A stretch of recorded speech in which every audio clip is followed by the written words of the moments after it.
Welcome to the Department of Distance and Continuing Education, University of Delhi, Master of Business Administration, Semester 1, Core Course MBA FT 6103, Managerial Economics. Lesson 6, Oligopoly. 6.1, Learning Objectives. After reading this chapter, you will be able to 1. Describe the oligopolistic market structure and characteristics. 2. Identify those factors which are responsible for creating oligopolistic industries. 3. Learn that there is a small group of dominating companies. Strategic interaction is important because one company's sales are affected by what its rivals do. 4. Understand oligopolistic models that explain the price and output determination in oligopolistic market structure. 5. Describe the cooperative and non-cooperative behavior of oligopolistic firms. 6.2, Introduction. Till now, we have learned about different types of market structures, in which we have discussed perfect competition, monopoly, and monopolistic competition, and their pricing decisions and output decisions. Here we are going to learn about oligopoly market structure, in which we are trying to understand how oligopolistic firms take decisions regarding price and output.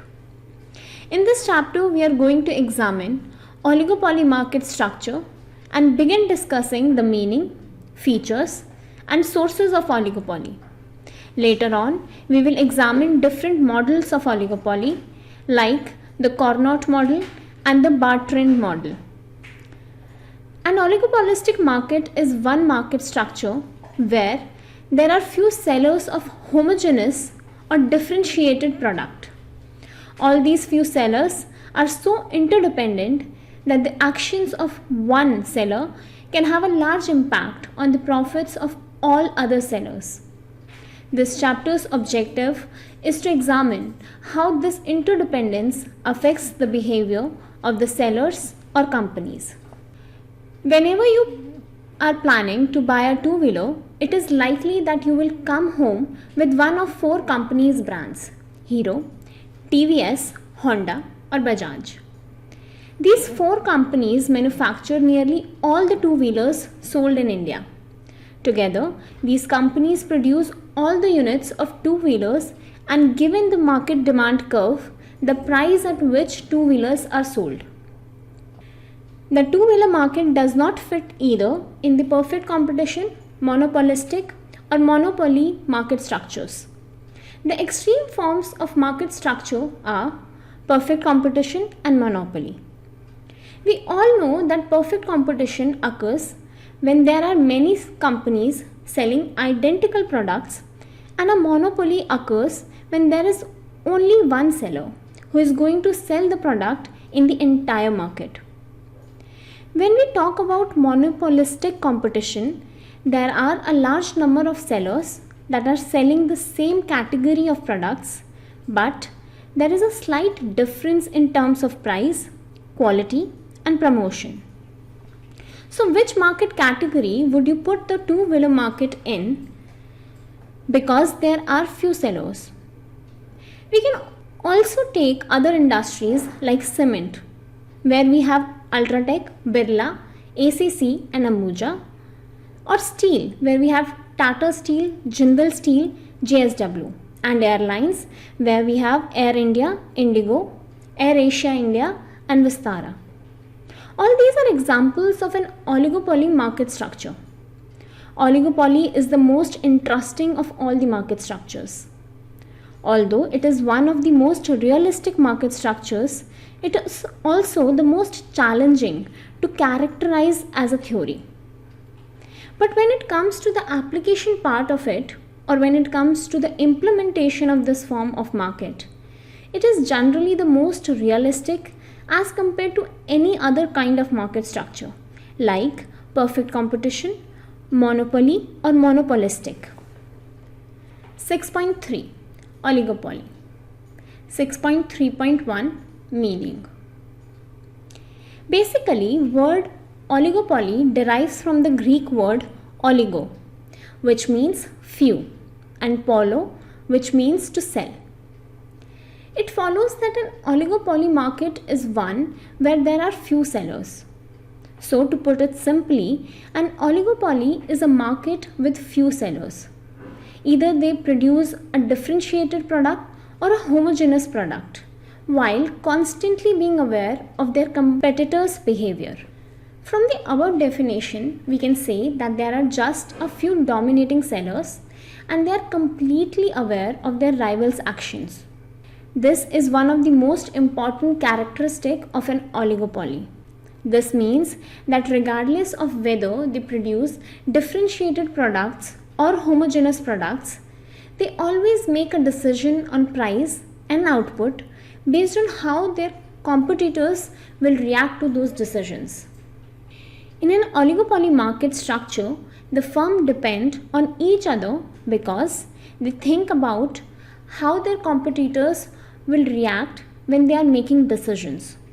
Due to this, there is intense competition in which rival companies spend a lot of money on advertising and promotions, such as discounts and cashback incentives. This leads to pricing rigidity, in which a single price prevails in the market, much like in a situation of perfect competition. However, the price is controlled by a dominating company rather than by market forces. The conclusion is that in an oligopolistic market structure dominated by a few companies in which they are selling differentiated products or homogeneous products under the continuous awareness or consciousness of rivals' actions. Who is dominant company or a firm in oligopoly? A dominating company is a company that has a large market share compared to rival companies. This company is going to take decisions regarding the price of the product. These dominating companies get this dominance power because of their efficiency in production and large market share. And their rivals are going to follow their decisions. In fact, in real life, you have seen these things on a daily basis, like Amul and Mother Dairy, two dominating companies in dairy products, especially in Delhi NCR. Amul is the first company that is going to increase the price. Then Mother Dairy and other companies will also increase their product prices. The same thing will be observed in the telecom industry, where first Jio will raise the prices of various plans, followed by other companies such as Airtel and Vodafone Idea. 6.3.2 Features of oligopoly. Characteristics of oligopolistic market structures are: 1. Few dominant sellers. In an oligopoly market structure, there are a few large sellers who dominate the market. Although the word few is confusing and does not identify a specific player count. But when we see in the real world, a few large companies are doing business and competing with each other, we call it an oligopoly market structure.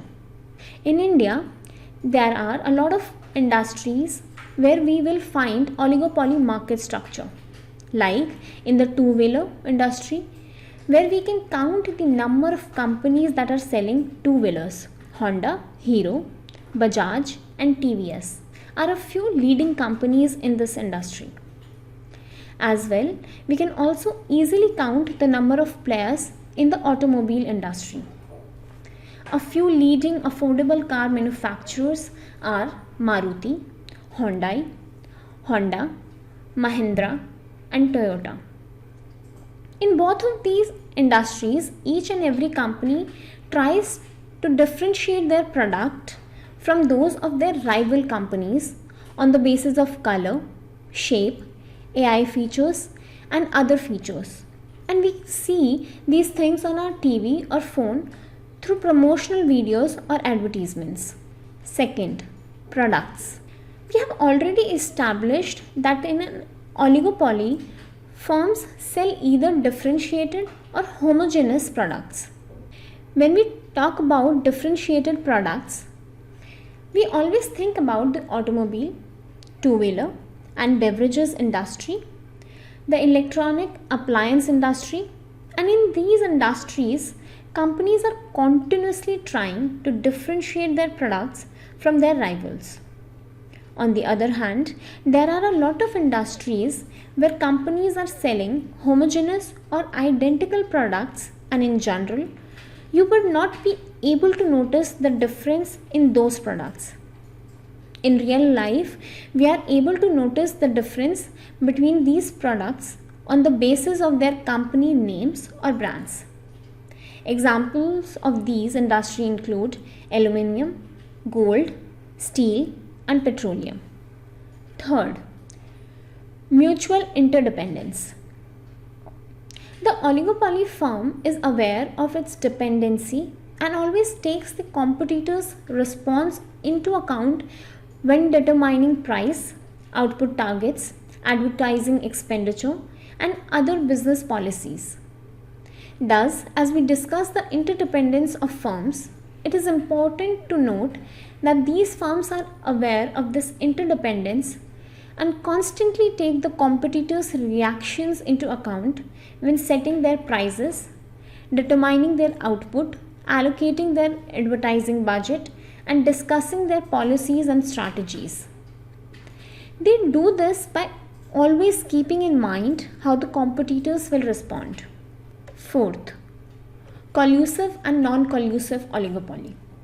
We can divide the oligopoly market into two categories, collusive and non-collusive. Collusive oligopoly refers to a situation in which all of the firms or companies are cooperating with each other rather than competing with one another. Therefore, there is no competition, and in this case, the group dynamics or group behavior is that everyone colludes to maximize profit. This situation is known as collusive oligopoly. Furthermore, we can divide collusive oligopoly into two categories, namely cartel and tacit collusion. Let's take example of OPEC, oil and petroleum exporting countries, which is a perfect example of an explicit collusive oligopoly, also known as cartels. I hope you have heard about OPEC somewhere. Basically, it's an international group or cartel of oil exporting or supplying countries. Under this cartel, they have publicly decided to charge a single price for the product all over the world. Now let us talk about another form of collusive oligopoly, which is tacit collusion. Here, we will see that there is no formal contract between the companies, though indirectly they agree to sell products in separate markets or fix a uniform price. An example could be the telecom industry in this situation if we keep other things constant. Here you will see three different companies are selling the same price plan for prepaid users. It means they are selling identical products, but at the same time, each and every company is providing some extra benefits, and that creates a difference in the consumer's mind. Another thing you will notice here is that there is no price competition among companies. On the other hand, when we talk about a non-collusive oligopoly, it occurs when there is competition among the oligopolistic firms. In this case, the firms are still interdependent, but they are not colluding. Instead, they are competing with one another. Fifth, barriers to entry. Even though there is no legal barrier in an oligopolistic market like in a monopoly market, there are still some things that can affect your decision to enter into an oligopolistic market structure. These are: there is a huge amount of money need for investment. So, if anybody wants to get into the market, they need to arrange a lot of money to establish their business in an oligopolistic market, because they have to compete with their products and their prices. So it's quite difficult for new firm to arrange this amount of money. And ultimately it creates a barrier to entry. For example, if you want to set up a cement factory, power plant, steel factory or automobile factory, then you will need a lot of money. Strong consumer loyalty to the existing brands can be another barrier. Like, there are many firms, but only a few firms have the most market share. This is because customers are very loyal to those few companies. When customers are very loyal to existing brands, it can be hard for new companies to get into the market and compete. Another barrier can be economies of scale. As we all know that in an oligopolistic market, only a few large sellers dominate the market. Existing sellers have already achieved economies of scale. So when you try to enter the market or operate in the market, you have to compete with them with a high cost of production. This creates an entry barrier for you, the new entrant. Because you know that if you enter the market, you will have to compete with a high cost of production. Mergers can also create barriers in oligopolistic markets. A merger is the coming together of two or more businesses into one. This is how we can reduce competition in the market. It led to the establishment of oligopolistic companies. The main reason for mergers are getting more market power, getting access to more resources, getting economies of scale, and growing the market, among other things. Sometimes an oligopolistic market can also be created by legal restrictions, licenses, or bidding processes, as you have seen in the Indian power sector, where there are a few companies that have exclusive rights to produce and distribute electricity, and a few other industries like the telecom industry through bidding for spectrum and the coal mining industry through bidding for coal mines, and this exclusivity is provided by the government through licenses, bidding, etc. Causes or reasons due to which oligopolistic market structure exists. 1. Huge amount of money need for initial investment. Second, strong consumer loyalty to the existing brands. Third, economies of scale. Fourth, mergers. Fifth, legal restrictions, licenses or bidding processes. Sixth, non-price competition. In general, oligopoly firms avoid price wars because doing so will only benefit consumers, not the firms. Instead of competing on price, they use other methods to increase sales, such as aggressive advertising, product bundling, influencing the consumer's perception of value, branding, and offering better service packages, which are typically ways to increase sales rather than engaging in price competition. Why don't companies engage in price competition in an oligopolistic market structure? Let us get the answer to this question through a diagram. Suppose there are two companies in the market, P and Q. Both companies are selling or producing homogeneous products. If we assume that the price is initially P1, Q will always believe that if I lower the price, I'll gain a sizable market share. And because they are dependent on each other, since Q has lowered the price, P will also lower the price and increase its market share. Q will now use the same plan as P and lower its price to try and get a bigger share of the market. Now again, what will be the reaction of P? Knowing that Q has already reduced the price to get the market share, P will also reduce its price in order to gain the market share. What will be the reaction of Q?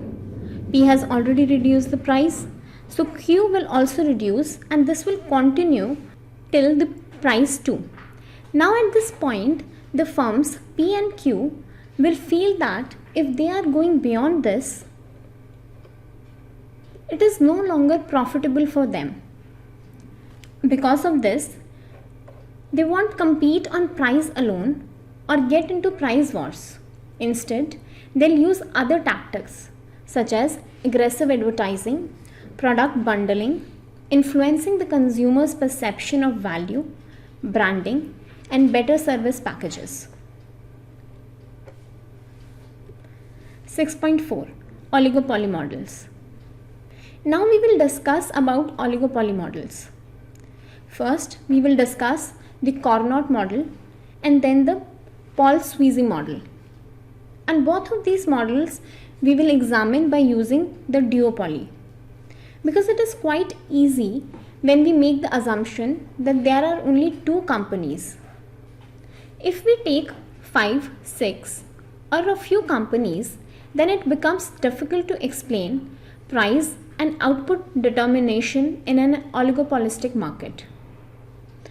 Oligopoly does not have fixed prices or output like other market structures. Due to firm interdependence, market uncertainty is a constant. It is challenging to determine the equilibrium pricing and output for oligopolistic companies in the market. An oligopolist cannot presume that if it changes the price or output, its rivals won't alter their prices or output. Suppose one company is going to change the price and other companies will also follow the price shift, which will change the demand circumstances of the company. As a result, unlike in other markets, the demand curve for any firm is not fixed.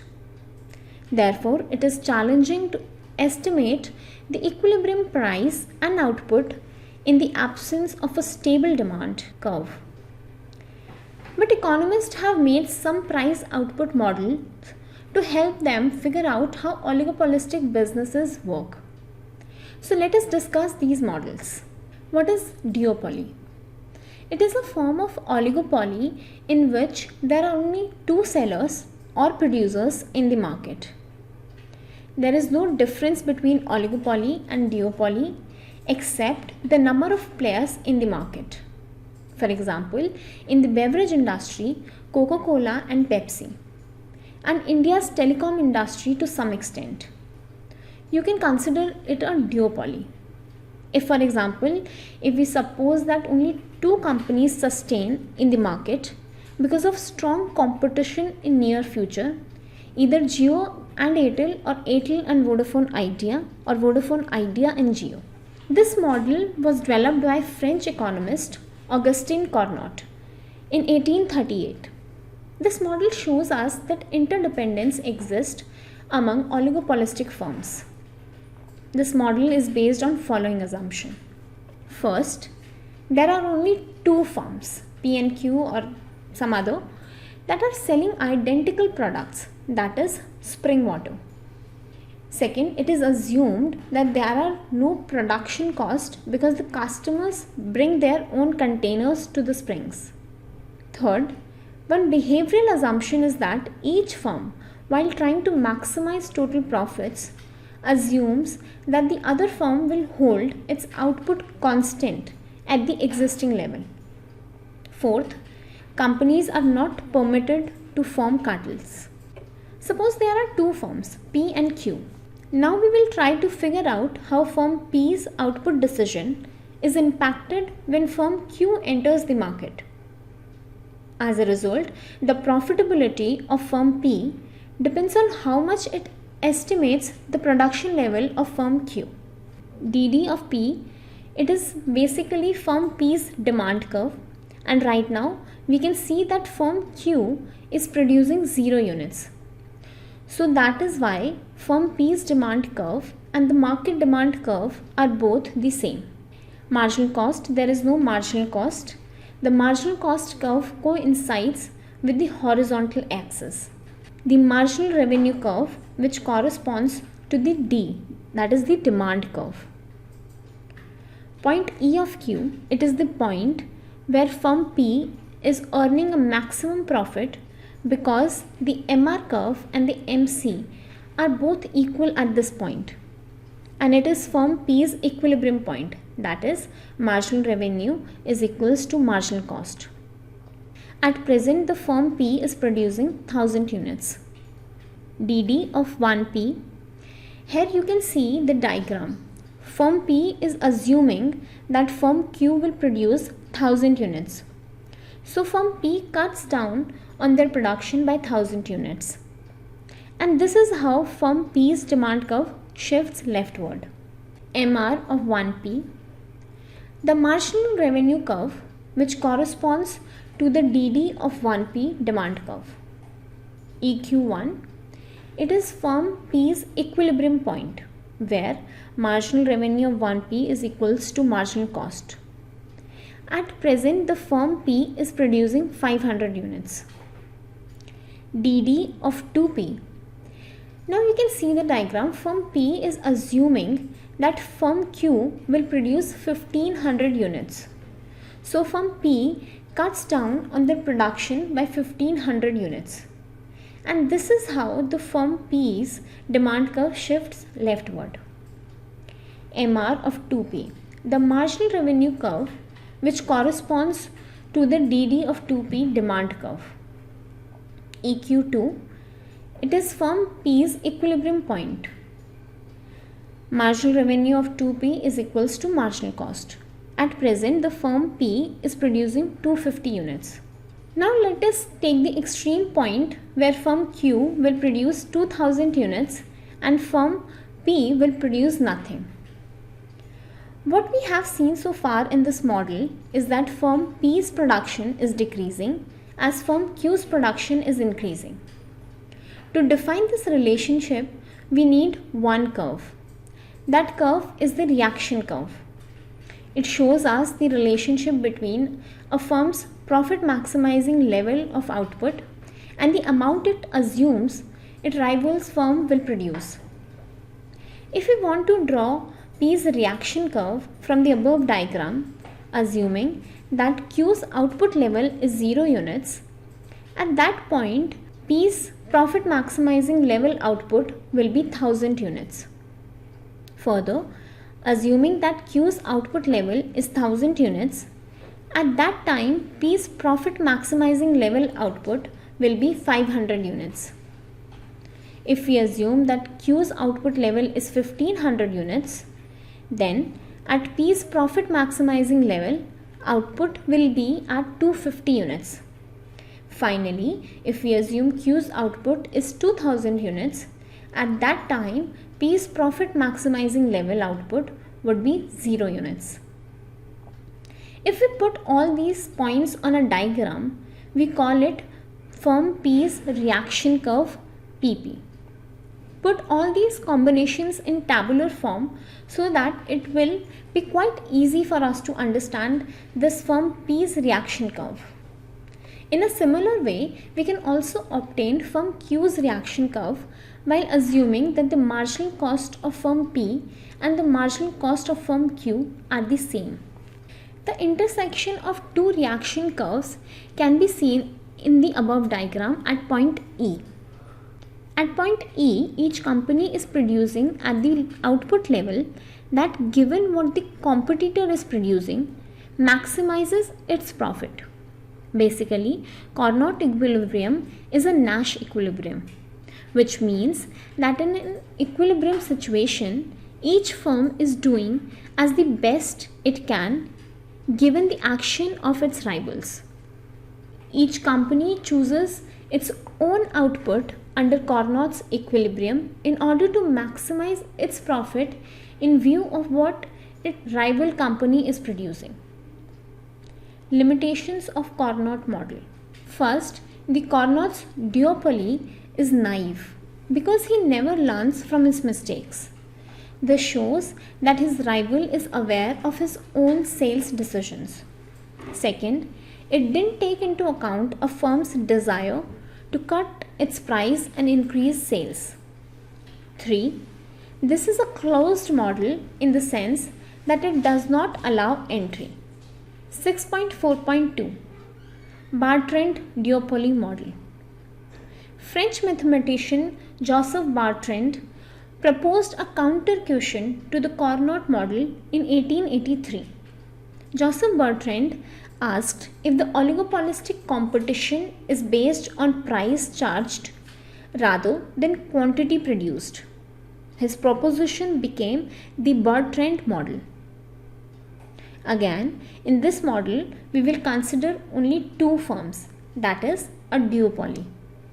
If the duopoly company follows Bertrand's theory, it thinks that if it slightly lowers its price compared to other prices, it can get the whole market. The duopolist wants to increase its sales as long as the price is higher than the marginal cost.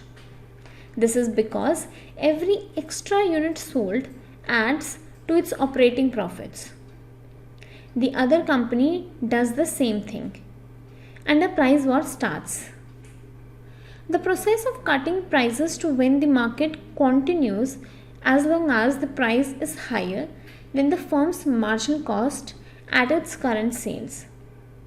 Let us understand this model by making a diagram. The initial price P is more than the firm A's and firm B's marginal cost. As a result, there is intense price competition, which leads to ongoing price reductions. For example, when marginal cost of R and marginal cost of S both equals P1, the output level has reached a point where it is higher than both market demand and sales. As a result, there will be fewer sales than expected. It is likely that the marginal cost of either R or S or both will be less than P1. When sales are at a level that is lower than the desired level, they now have an incentive to increase their sales by lowering their prices even further. As a result, the price battle will continue until a competitive price point is achieved. The market's demand corresponds with the combined supply of the two companies at the competitive price, and the marginal cost of both companies are equivalent to the market price. The price that can be considered competitive is denoted by the symbol P of C. Given this price, R supplies the G portion of the market, while S supplies the remaining portion, that is H. On the other hand, Bertrand's model does not ensure that equilibrium will be reached at a competitive price. If the price drops below P of C, it is possible that it will stay there despite the fact that there is an excess of demand. This is due to the fact that whoever raises the price in response to excessive demand will have a part of that market taken away from them. The Bertrand's model can be criticized on the same grounds as the Carnot model. First, the behavioral pattern emerging from Bertrand's assumption is naive. Firms never learn from past experience. Second, each firm maximizes its own profit, but the industry profit is not maximized. 3. This is a closed model, does not allow entry. 6.4.3 Sweezy's Kinged Demand Model. According to the Sweezy's Kinged Demand Model, each and every company in an oligopolistic market doesn't want to involve themselves in price war situation. That's why instead of a price war, they focus on other non-price competitive strategies like advertising, sales promotion, and product differentiation. This is how they try to expand their market and compete with rivals. As a result, in an oligopolistic market, price will remain stable or rigid. So now we will discuss behavioral assumptions that explain why prices will remain stable or rigid in an oligopolistic market. The first one is that if one company reduces its price, other companies will also reduce their price of the product. The reason is very simple. In an oligopolistic market, products are very similar to each other. That is, they are close substitutes. So other companies would worry that the first or former company would get a large market share. Because of this, the company that lowered its price in the beginning doesn't get the benefit it was hoping for. And its demand curve is very elastic.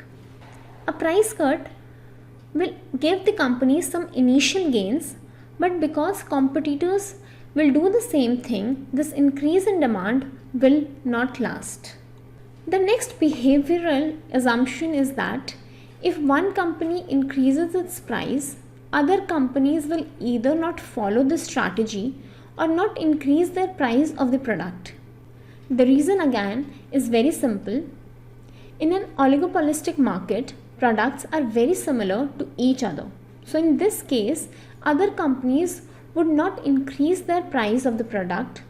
So the first or former company would lose a large number of its customers to other companies or rivals due to the substitution effect. Because of this, in an oligopolistic market, companies has no other choice but to keep its pricing at the current market price. Now let us discuss the diagram.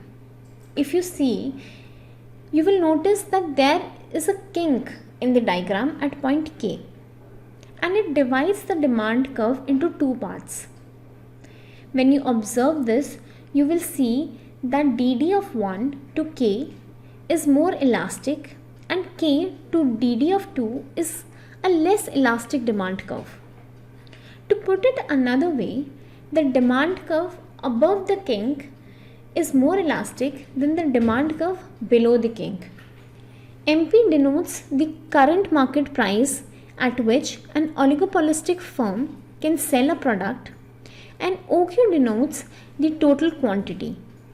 If we see that DD of 1 to K is more elastic because if any company is going to increase the price, that is, if anyone sells a product above the market price, then other companies will not respond. When we talk about K to DD of 2, why is it less elastic? If an oligopolistic company reduces its price, then other companies will also respond in the same manner. They will also reduce the price. Hence, the market share of each individual firm will almost remain the same, but their total revenue will be reduced due to lower prices. So this is not a profitable move. The kink in the demand curve creates a discontinuity in the MR curve as well. The reason for this discontinuity in the MR curve between points P and S is the discontinuity in the demand curve at point K. In the diagram, the MR curve DD of 1 PSR, so now DD of 1 P is in correspondence with DD of 1 K's demand curve, and SR's marginal revenue curve is in correspondence with K DD of 2. At point K, the marginal revenue of any firm in an oligopolistic market will be constant between points P and S. So the company will produce a certain quantity of output, that is OQ, irrespective of marginal cost, whether they are operating at MC, MC1 or MC2, because profit maximizing quantity is OQ. It means that even if the marginal cost fluctuates between MC and MC2, the company will not change its output or price. Companies will change their output or price only when marginal costs move above P or below S. Limitations of this model. The model explains why prices in oligopolies remains constant. However, it falls short of outlining how the industry-wide pricing was initially set. Although the concept explains why oligopolists are reluctant to alter their pricing, it offers no explanation for how the initial price was established. It doesn't explain how businesses arrived at the starting price or why they didn't set a different price. Instead of being an explanation, it is more valuable as a description of pricing rigidity. Price rigidity can be explained by the prisoner's dilemma and businesses' aim to prevent harmful price competition. Second, the model's predictions have not been supported by empirical study. Due to this, the analysis provided by Sweezy's model has come under scrutiny. Numerous studies have demonstrated that oligopoly enterprises frequently replicate one another's price increases during an inflationary time. This goes directly contrary to what this model assumes. 6.5 Game Theory. As we have seen, oligopolistic businesses want monopolistic results. But to get there, they have to work together, which can be hard to do at times. In this section, we go into more detail about the problems firms face when they want to work together but find it hard to do so. In order to study the economies of cooperation, we need to learn about game theory. So here comes game theory to figure out how this kind of strategic behavior works. So game theory is a method that is often used to analyze this kind of strategic interaction or behavior. It looks at how people make choices when they know that their actions affect each other and when they take this into account. So, when one firm makes a decision, they know that it will affect not only their own firm but also the other's firm. So, in this case, game theory looks at how each firm acts when they know that their action affect not only their own company but also other companies in the market. It is a mathematical tool that is often used to study the situation or behavior of a strategy. As we all know, in an oligopolistic market, there are few sellers in the market. So each seller has to act strategically. Every company knows that their profit depends not only on how much they produce but also on how much is produced by other companies. As a result, in an oligopoly, each company should think about how their decision will affect others. What is strategic behavior or decision? Strategic behavior is when what is best for A depends on what B does, and what is best for B depends on what A does. So, strategic behavior is when the end output or profit price output decision or the strategy of one firm doesn't depend on its own price and output decision or strategy decision. Rather, it depends on the other company's strategy and how they are going to make decisions regarding price and output. Why do we discuss game theory only in an oligopolistic context and not in other market structures? The first point to mention is that game theory is not important for competitive markets or monopoly market structure. When we look at the perfect competitive market, all firms are just part of the whole market. They are insignificant, which means they can't affect the price and output of the market or other firms in the market. It doesn't matter whether they are cooperating or not with other firms in the market. And when we see a monopoly, strategic interactions are absent because there is only one firm. But in an oligopoly market, it is very useful for understanding the behavior of oligopolistic firms. Prisoner's dilemma. The prisoner's dilemma emphasizes the value of cooperation. The two participants in the game have two options: cooperate or defect. The concept is that both players benefit when they cooperate, but if only one of them does, the other player who defects will benefit more. If both parties cheat or defects, then both lose or win very little, but not as much as the cheated or deceived cooperator, whose cooperation is not returned. If both parties cheat, then both parties lose. So now let us discuss this prisoner's dilemma through an interesting story. The story begins like this. The two suspects, Mr. P and Mr. Q, in an armed robbery have been arrested. They are brought into prison and soon separated.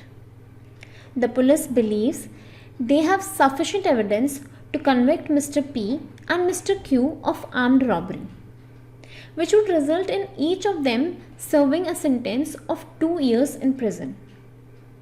They were instantly separated and there is no information or communication between them. The police also believe these two guys are responsible for a bank robbery in which a victim was seriously hurt. But until one or both of the suspects admit to the robbery, the evidence isn't strong enough to prove that they did it. Separate interrogation rooms are set up for Mr. P and Mr. Q, and the police make each of them the following offer. First, if you both confess to a crime, your imprisonment will be for 7 years. Second, if one of you confesses to a crime, the other remains silent.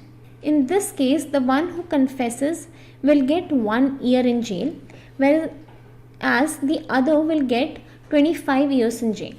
Third, we have sufficient evidence against both of you for armed robbery, for which you will get 2 years of imprisonment. Now we are going to make a payoff matrix table in which there are two players, Mr. P and Mr. Q, and imprisonment years are the payoff or outcome. And each individual has two strategies: confession or remaining silent. As we already discussed in the introduction of game theory, here's the sentence of imprisonment each prisoner gets depending on their own strategy and the strategy chosen by the other person. One more interesting point is that here neither player has any information regarding which strategy will be chosen by the other player. If we think from Q's perspective, he will think like this: if I confess and the other, that is P, remains silent, I will get 1 year of imprisonment. Another thing is that the other prisoner, P, confesses. Still, my best strategy is to confess because I will get 7 years of imprisonment rather than 25 years. So regardless of what the other person P is going to do, my best strategy is to confess. This is called dominating strategy in game theory. And confessing is also a dominant strategy for Mr. P. Finally, both of the players will confess and get 7 years of imprisonment. What is dominant strategy?